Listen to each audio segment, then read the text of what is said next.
but it is true. I have a YouTube channel that I've been putting these videos on called Lytle Economics. That's the name of the YouTube channel. Okay, let's just talk a little bit about income inequality. I think what counts as income, it shouldn't be controversial, but maybe some people think it is. Wages, capital gains, profits from businesses owned, etc. All of that counts as income, and we live in a country where not everyone gets the same income, but that's okay, right? I'm wondering, does anybody think that inequality itself is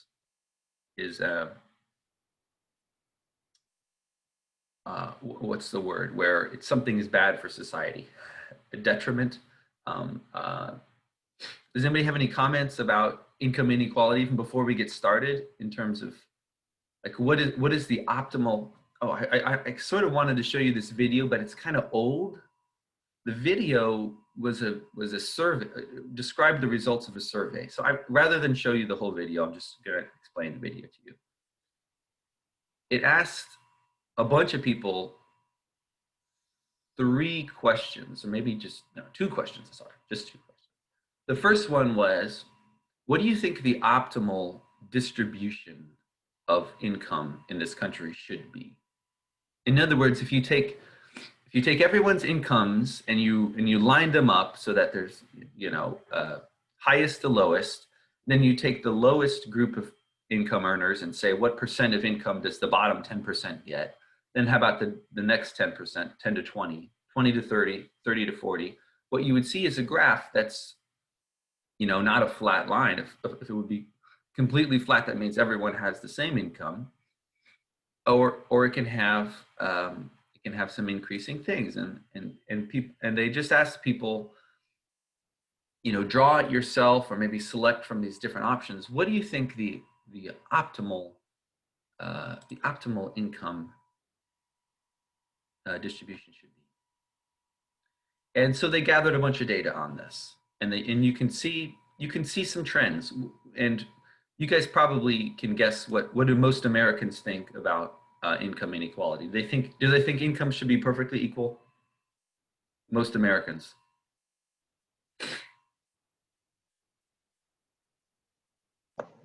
No, I mean, I would think that most Americans are basic capitalists, so like they want some income diversity. That's part of a free market. Exactly, they do. That's what Americans want. So when you ask them, say, what do you think it should be? They show a graph where like maybe the top 10% are earning, 5 times or 10 times as much as the bottom. Something, actually, it's not that extreme. I should show you the graphs just for the extremity, the stark contrast of these graphs. But okay, that's just part of it.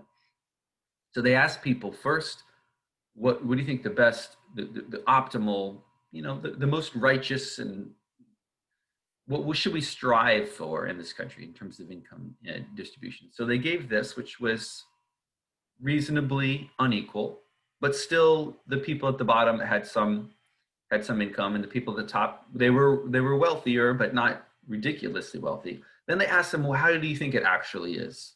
In your best guess, what's the actual income distribution in this country?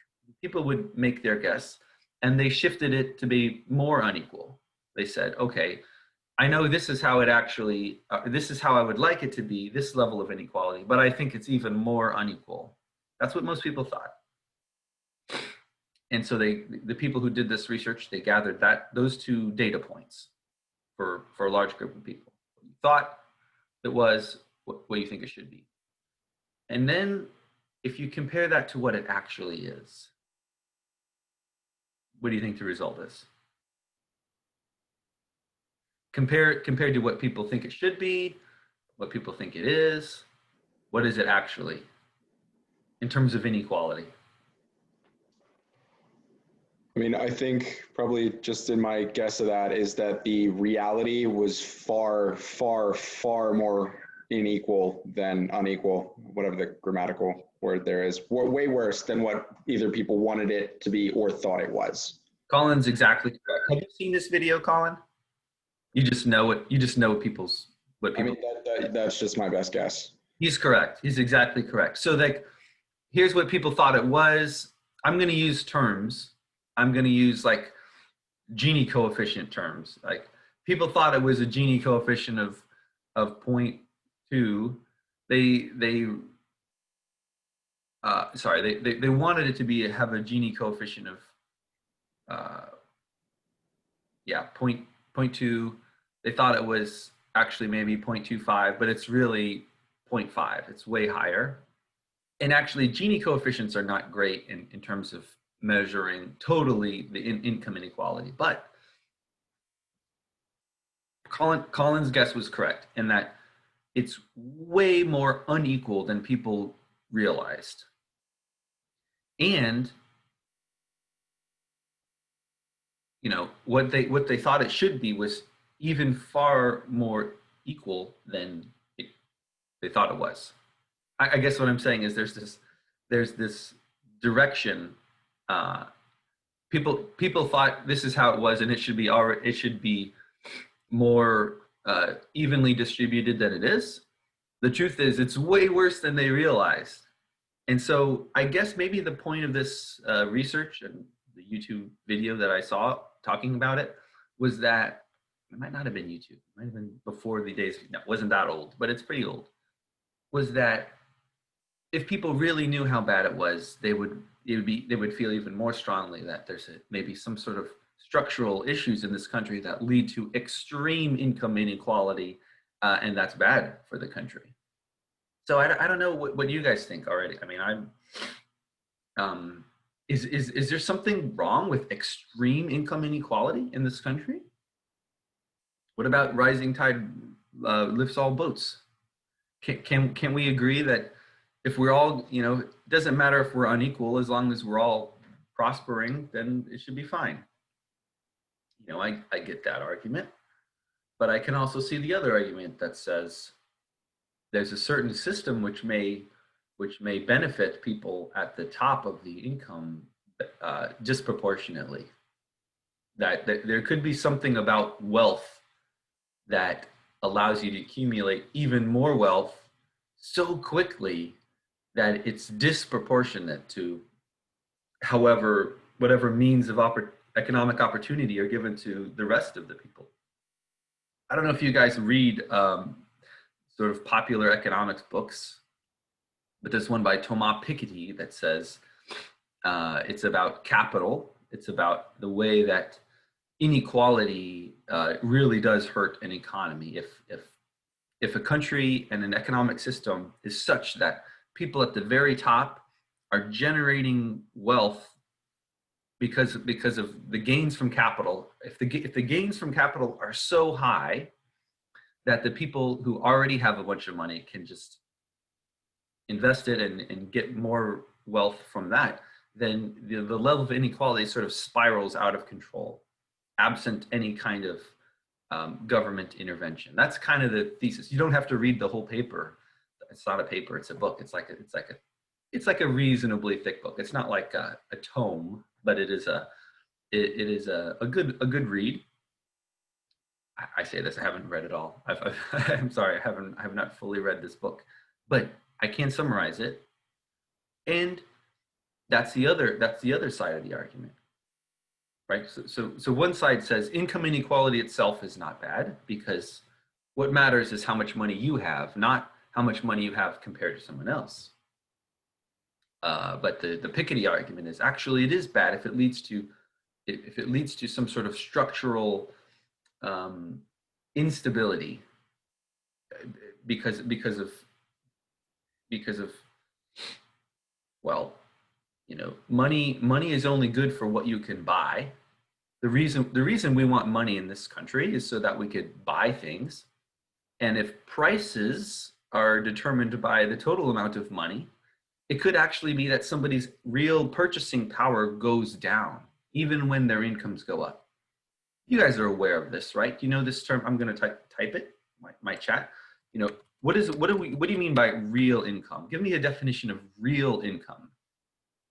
Aren't all incomes real? We're talking about imaginary income. Why do economists use this term real income? Somebody give me a definition. I'm not going to do anything until somebody gives me a definition of real income. It's like, you know, in elementary school, I can wait all day when the, you know, teachers like talking to the students saying, you know, if they're talking or something. My problem is the opposite of talking, is that you guys aren't talking. Like why would economists talk about real income? You know what it means? Is it something after like, taxes and loss that you have to suffer? Okay, yeah. It's not just taxes, but uh, yeah. Uh, so let me put your answer on hold, Colin. I like Ria's answer. I think the best. I think Nick is on the right track too in the chat. Thanks, guys. Let's just look at Ria's answer right now. She said real income is income adjusted for inflation. And that's correct. In other words, so it only matters if you're looking at incomes across time. If you're looking at income right now, there's no inflation right now. Inflation is something which occurs over time. So therefore, if I'm talking about income right now, there's no difference between real income and the other one would be called nominal income. You know, you may have heard this too, nominal income. Nominal income is just literally, I think nominal means name. The name of the number of the amount of income you have is called, that's not adjusted for inflation. So real income is adjusted for inflation. I think when we talk about income inequality, if we're going to get some like bigger picture of what's happening over time, what happens to a society if the income inequality just grows and grows and grows and grows, like Thomas Piketty. His name looks like Thomas, but he's French, so you say Thomas. Um, uh, so that's one thing we want to discuss. But we should talk about real income, because real income is what matters. Wouldn't you agree? Nobody cares about their income. Like nobody's out there like saying, all I want is to make $100,000 every year. That's my goal, is just to get the $100,000. I mean, that may be true, but the real reason you have that goal is for all the stuff you can buy with that $100,000. If for some reason you were transported into a world where, um, you know, a Big Mac at McDonald's cost $1 million, you know, $1 million for one Big Mac, you know, a car costs $1 billion. This would be where inflation is really out of control, like hyperinflation, which happens in some countries. That is possible. You wouldn't still say, well, you know, all I really want is $100,000, even though I can't buy hardly anything with it. I'm still happy with my 100,000. That's no, of course you wouldn't think that. The reason we want money, the reason we work hard and try to get a job with a nice salary is because that money allows us to buy goods and services. And real income is a way to measure what can we actually buy with our income. So let's talk about real income in this section when we are going forward. Now that you know what it is, I should have put that in the slide. Okay, here we go. I sort of already asked this, if you guys think it's inevitable. And I think Colin said yes. What was, can I look at your chat again? You said, oh, I like this. You said it was a hallmark. You didn't say it was inevitable. You said it was a hallmark of a free market. Do you guys agree? If we want to have a, you know what decentralized economy means? But what do I mean when I say decentralized economy? By that, I mean, there is no centralized source like a government telling people what to produce or what to buy or how to produce it. We have a decentralized economy in this country. So, you know, individuals can own the means of production and therefore actually get the benefits from it too. They get the profits. Usually shareholders, if it's a large corporation, the shareholders themselves are getting the profits from the production. And that's kind of what we mean by the invisible hand. Adam Smith talked about the invisible hand. It represents individual choice. Yeah. And is income inequality inevitable? I mean, I think the answer to this is yes. Of course, it's yes. If you're going to have a decentralized economy, there's always going to be some inequality, income inequality, unless everyone is exactly the same in terms of their productive capabilities. You know, if all humans were exactly the same, then sure, they would have exactly the same income. But if you want to have the decentralized economy rather than a centralized economy, like communism is the best example of a centralized economy where somebody is planning who is going to do what and how. Okay. By the way, is this a political? This is an economics class. It's not a political class, but I think it's fair to say that we. So my profession. I'm going to speak for my profession a little bit right now. Economists do not like to take a lot of political views, even though they're just regular people. So you know, there are economists who are conservative. There are economists who are liberal. There's actually a lot of economists who are libertarian. That's a very popular political belief among economists. But generally, they're just regular people. They can have all kinds of different political beliefs. But in terms of economics, they have kind of decided on this issue of what is more efficient, having a decentralized or centralized economy. It's no longer in debate. I mean, you may think that I'm biased, and you know, I was educated in a very mainstream economic tradition. I got my PhD from Ohio State University. You may have noticed I always have Ohio State stuff everywhere in my house. Maybe you didn't. You've only seen this one room of my house, but anyways, I was educated in the very mainstream PhD program of economics. There was zero, zero talk, zero education, zero. What about the other side of the coin, the side of centralized planning in socialism and communism as a like a counterpoint, Marxism. Marx Karl Marx is a guy who actually wrote a lot about he would contradict this, you know, what I just said. What I just said, that a decentralized economy is more efficient. It brings more prosperity and is just therefore better. Marx might and other Marxists may disagree with that, and I don't want you to think that I think those people who believe that are stupid. You know, that's not what I'm saying. What I am saying is the profession of economics in general, the academia to which I belong, has decided this question, and it's a decentralized economy. So if you're the type of economist who disagrees with that, you are outside the mainstream. You are maybe sometimes it's called heterodox, the heterodox, as opposed to orthodox. You know, something outside the normal beliefs of the economics profession. Okay. Oh, by the way, here's a stat. I just want to say this stat that somebody told me in a presentation once, and they like in 1950, if you look at the economic production of North Korea and South Korea, you know, which one was higher? It was North Korea. North Korea had a higher GDP, higher economic production than South Korea. And then at some point, Korea was just one country, but it split so that the North was centralized and the South was decentralized, their economy. And if you look at their GDPs, they just completely diverged. It's like, but the reason that's a good example is that they were very, very similar before this, before the Korean War.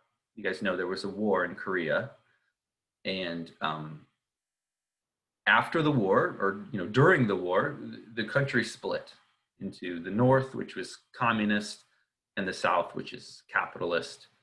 And these two countries, which were otherwise the same, ended up having extremely different economic. So obviously that's just one example, but gosh, I'm getting off topic. I just want to say The decentralized economy leads to income inequality because of different people having different productive abilities, different access to capital too, you know, different access to, um, you know what, human capital. Do we know what human capital is? I should explain this. This is a very common economic term. Heck, human capital. It refers to all the accumulation of abilities in terms of learning, education, skills that you might use to make yourself more productive. So right now, you're going to college. The idea is you are increasing your human capital, the amount of productive abilities that you have obtained. That includes intellectual abilities. Uh, that will never be the same across people. How could it possibly be that each person accumulates exactly the same level of human capital? Even if you had a education system that mandated everyone gets the same type of education, which of course they wouldn't want to, but even if you did, what people get out of that education is different. Okay, so I think the answer to this is yes. Try to explain why. Sorry, I'm going to go this way. Um, so of course it's inevitable, but the question is it a problem? Is it a problem? Uh, a long time ago, there was these Occupy Wall Street protests. It was 9 years ago. I feel like that just happened. A bunch of people would sit down in New York City outside of Wall Street. There was a name for that square. I forget, but a movement of people who had this notion that they were going to occupy Wall Street until it changed. It was a protest that said this system of economic profits for people who already have money at the expense of people who don't is unfair, and we're not going to take it anymore. That was a movement that started in 2011. Unfortunately, I don't think they were able to get a lot of reforms in our government. Does anybody know anything about Occupy Wall Street, and you know what were its goals and why it didn't actually achieve? Did it achieve its goals? In my recollection, it didn't really achieve the goals that it had, and largely because there wasn't a very consistent leadership in the movement that could sort of channel the the power that they had. It was too dispersed. But anyways, let's go on. Bernie Sanders ran an election in 2016 and in 2020. Largely, his message was income inequality is too high. Wealth equality and income inequality are too high. Sorry, I'm going to read Nick's comment. I remember the media treatment being a lot harsher than we see some other movements. Are you saying that's why they failed? Because of the media treatment? You may be right. And when I say failed, I mean they didn't really change significantly the way Wall Street runs. Wall Street is still a place where people uh, got it. Okay, I see what you're saying. Um, Colin is saying that what we learned about it from the media was uh, influenced by the fact that corporations own media, and corporations don't want to change the fact that corporations make a lot of money, and what do they do with this money? They give it to their shareholders. Who are shareholders? The wealthiest Americans.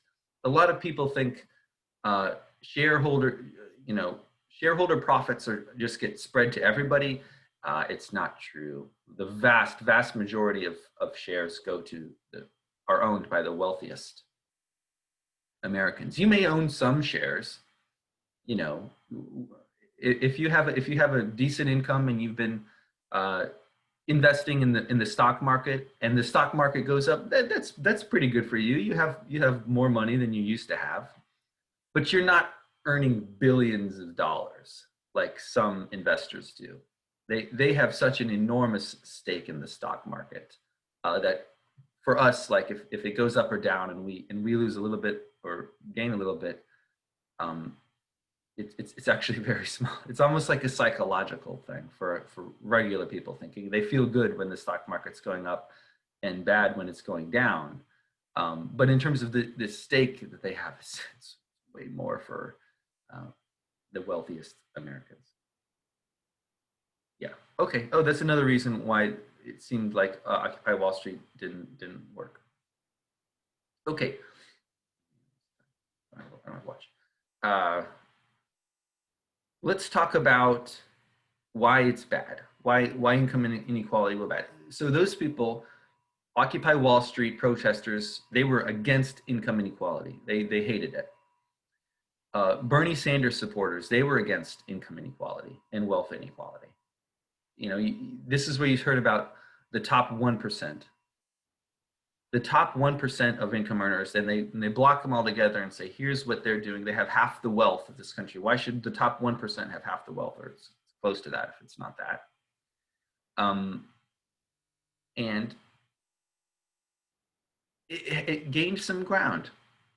I think in 2020, let's talk about the current presidential election and the current things. I don't think it gets talked about so much anymore. I don't think the 2020 election is going to be about income inequality. You? And that's just because we're in a very weird place. It's just bizarre. I'm 39 years old. There's never been anything like these past two, this current and the previous presidential election. It is just it's crazy to me. But here, that's what we find ourselves in. And therefore, some of these issues that we did talk about a lot before aren't being talked about. Income inequality and what can we do about it? The bailouts were a real flashpoint for Occupy Wall Street. Yeah, that's true. We'll talk about those later. I wish I had a clock. Okay. Let's talk about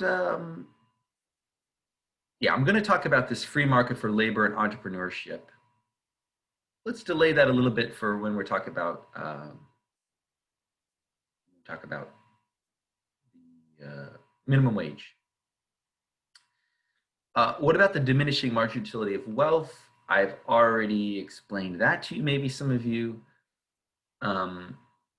agree or disagree with actually redistributing wealth. Could that be a Caldor-Hicks improvement? Okay, this is when we get into my sort of economic tool stuff.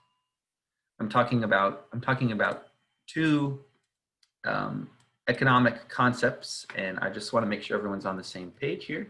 Diminishing marginal utility of wealth. What do I mean by that? It means as you get wealthier, the value to you in terms of utility of each dollar you earn goes down. It has to. There's no way you can argue that if you're a billionaire, the benefit to you of getting $1,000 is just as high as if you're broke. There's no way. If you argue that, it's not a good faith argument. We have this diminishing marginal utility of wealth. And now, if you talk about redistribution, any type of redistribution, it could be in the form of taxes, it could be the form of universal basic income. I want to have a debate on universal basic income in 2 days. And Wednesday, we're going to have a UBI debate. That means you guys, if you're participating, have to prepare a presentation of debate. If you're not participating in the debate, you still have this homework. So for the homework, I want you to say whether you are for the motion of introducing a universal basic income or against it. But it represents a bit of a redistribution of wealth, doesn't it? UBI would be something that everyone gets. They receive a basic income, basic in the sense that you don't have to do anything for it, you just get it. Universal in the sense that everybody gets it. But how do you pay for a UBI? The people who earn the most are going to end up paying for it a lot more, of course, because we have a progressive tax system. And I would assume that if like let's say the Congress decides we're going to tomorrow to pass a universal basic income, they would have to pay for it somehow. I don't think that they would just say, well, let's just charge it up to the national debt. Let the future generations decide how to pay for this UBI. They could do that, but I really hope they wouldn't. By the way, Colin, you are debating universal basic income on Wednesday, correct? Yes, I am. Do you mind if I ask you some questions? Please. Have you thought about how it will be paid for? And are you going to use like maybe somebody has already proposed how it will be paid for? Have you looked into that yet? Oh yeah. Can you tell us just a little bit about how a UBI would be paid for? I know you're going to tell us on Wednesday, but just like real briefly, who pays for it? Well, it is really dependent on how the actual structure for the income is set up, but for the most part, it is a reallocation of wealth. So the rough estimates of costs are between $1 and $4 trillion as a yearly addition to the deficit for a payment of $1,000 to every American adult. And this Wait a could be, second. You yeah. just said addition to the deficit. That makes it sound like it's not being paid for. As if it was not set up in a way that did not allocate away from things like the defense budget or with the introduction of higher taxes, more progressive things like that. So the just pure in a vacuum cost of it is estimated between 1 and 4 trillion yearly. Okay. But so what you meant is that like I think you corrected it. That you said that was the cost, but not that it'll be added to the deficit. No, not necessarily. I think we can all agree that that would be pretty bad to just add another $1.4 trillion to the deficit. That means we're spending this money on UBI, but we're not raising any other taxes to pay for it. And I think I'm a pretty moderate person in terms of what I think about things. I would think that's a really bad policy if we just said, let's pay for this giant program, or let's spend all this money for this giant program and have no idea how we're going to pay for it. I sound like a conservative just having those words come out of my mouth, but I do believe that would be a mistake. And therefore, when you guys, but thanks. I think you told us a lot, Colin. Thank you for that. So for everyone else who has to decide in their homework whether they're for it or against it, just know that this UBI, we don't get it for free. We don't get free money there. So we're not going to print money. That would be a terrible idea, right? So this money that if we all get just free income from the government, I say free, I call it basic income from the government. It has to be paid for somehow, I believe. And so that's really what you're debating. Is it worth it? Is it worth whatever the costs are? Maybe we reduce other programs. Maybe we reduce like the food stamp, what's it called? The SNAP program, or the other programs that are there as a like a social safety net. I think I want you to think about that too when you're making a decision here. You could have a basic income as a replacement for other social safety nets that we currently have. So that's one way so he said 1.4 trillion. That's a lot of money every year, 1.4 trillion. But what if you save money on other programs that can shrink or disappear because you don't need as many of the other social safety nets? That's something to think about. We had a candidate, didn't we, who wanted this? Andrew Yang. Andrew Yang was a Democratic candidate for president in 2020, and this was a big part of his proposal. If he became president, he was going to do everything he could to get something. I don't think he called it a universal basic income, but that's what it was. He does. Oh, he does. Okay, fine. He had. Oh, I know. A freedom dividend. That's what he called it, wasn't it? Freedom dividend. Do you like this term, freedom dividend? I'm trying to escape from this. Oh man, it's already. I've been talking so long. I didn't even explain what a Gini coefficient is. I'm bad. I'm bad at time management. Okay. Do you like this term freedom dividend? It's a way of saying I think what's the freedom Andrew Yang is talking about with the freedom dividend? Is it the freedom like Americans, you know, they don't want the King of England to come tell us what to do, that sort of freedom? I don't think that's what it means. I think when Andrew Yang says freedom dividend, he means you have the freedom to live your life in a way that truly maximizes what's important to you. That you don't have to work in a certain job like you know, you don't have to work at Walmart if it really is not fulfilling to you because you have this other income that you could do. You can explore like arts and things that you're more passionate about. You can try to start a business because if you fail, you at least have this basic income. I think that's kind of what he was thinking in terms of calling it the freedom dividend rather than basic income. Basic income sounds like, you know, that's so basic. You know, why you give in that? Okay, sorry guys. I started talking about income inequality, and you know what? I don't. I have no regrets. I like talking about income inequality. But we didn't get to the Gini coefficient, which is something I do want you to know about. We'll talk about it later. The Gini coefficient, let me just say, is a way to measure how unequal a country is. And the higher it is, the more unequal. So it usually goes, if it's called a Gini coefficient, it goes from 0 to 1, 1 being the most unequal. If it's called a Gini coefficient, oh, sorry, index. If it's called a Gini index, you take that number and multiply by 100. It's still the same thing as true. Yeah, no time to talk about this. We will talk about this next time. Does anybody have any questions about universal basic income? I mean, you should know what it is so that you can have an opinion about it. It literally is just money guaranteed to you, usually every month from the government. They just pay everybody $1,000 a month, something like that. And that's what I want you to write about in your homework. You guys have any questions about this?